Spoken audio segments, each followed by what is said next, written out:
There's a kind of man the world whispers about, the kind who cannot be moved, the kind whose calm feels dangerous. They call him extreme, obsessive, unrelenting, but what they really mean is disciplined, because true discipline unsettles the undisciplined. It reminds them of what they abandoned long ago. You ever wondered what you might become if you stopped negotiating with your potential? If you stopped letting your past define the weight of your present? There was once a man who did exactly that.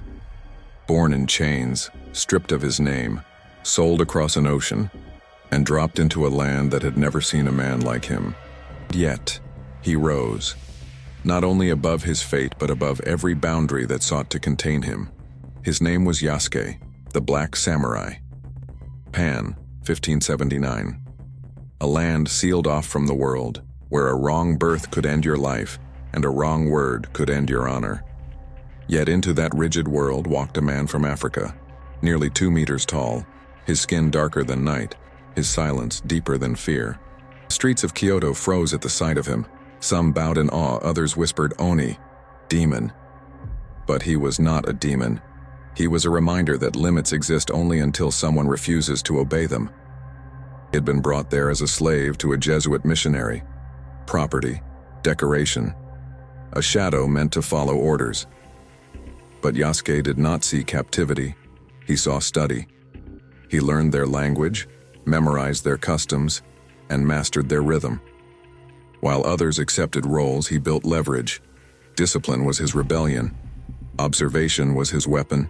The world was training him, and he was taking notes. Great warlord Oda Nobunaga summoned him. Yasuke did not tremble. He entered the hall of one of the most feared men in Japan and met his gaze without lowering his spirit. Nobunaga tested him, prodded him, pushed him to see if the giant was beast or man. Yasuke answered with stillness. Strength without noise, dignity without permission. Nobunaga recognized something sacred, the presence of a man who has already fought his own weakness and won. Within days, Yasuke was given land, armor, and the right to carry 2 swords. No longer property, samurai. The title was not charity, it was acknowledgement, the mark of someone who had proven, through mastery, that merit transcends origin. Nobunaga didn't care where he came from, only how far his discipline could reach. That moment, Yasuke lived as a blade in human form. He trained longer than any man beside him. Swordsmanship, tactics, poetry, ceremony. His days were cut into precise rhythms, his movements exact, his focus unwavering. 14 hours of training a day, no excuses, no variance, no gaps. When others rested, he refined. When others doubted, he repeated. When others sought recognition, he sought perfection. Discipline was no longer effort, it was his identity. If you are listening now and feel that quiet pull, the sense that you are meant for more than this, more than your current state, stop waiting for permission. Subscribe to Dojo Path and begin walking among those who no longer negotiate with weakness. We do not chase motivation here. We build mastery, one deliberate act at a time. The story of Yasuke is not a legend, it's a mirror. It shows us that origin means nothing, but orientation means everything. He did not plead for respect. He earned it until denial became impossible. He did not seek belonging. He became indispensable. He did not demand change. He embodied it so fully that the world had to adjust around him.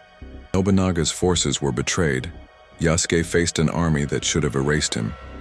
He fought until the last breath of his master, then stood between the chaos and the air with nothing left but his will. Even in defeat, he was untouchable. His enemies spared him, afraid that killing him would ignite rebellion. Imagine that. A man once sold for silver becoming so respected that even his capture carried risk. That is what discipline buys. The world may never record what happened to Yasuke after that day. Some say he vanished. Others say he founded his own school. But the truth does not live in documents. It lives in the echo of his choices. Every life shaped by discipline carries that same echo forward. But what does his story demand of you? Stop thinking your obstacles make you special. Everyone has chains. Few choose to break them. If a man born enslaved in a foreign land can earn the respect of samurai lords, then your excuses are not limitations. They're lies. The lesson is simple. Discipline transforms any origin into any destiny. Adaptation is power. Skill is language. Repetition is freedom. Don't wait for conditions to be right. Make yourself right regardless of conditions. Don't wait for recognition. Earn so much mastery that silence becomes applause. This voice resonates with something inside you. Don't let it fade. Subscribe now. Stay with the path.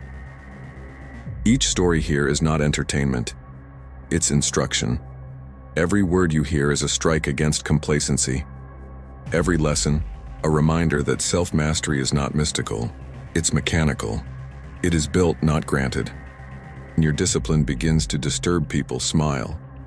You're getting close. When your consistency makes others uncomfortable, keep going. You're walking the line few dare to cross. Discipline is not suffering. It's liberation. It's not about perfection. It's about presence. The kind that holds steady while the world bends. Yasuke was not born powerful. He became power through decision, through adaptation, through the death of the weaker self. That choice is available to you now. Make your vow. Define your rhythm. Live by it until the world calls you dangerous.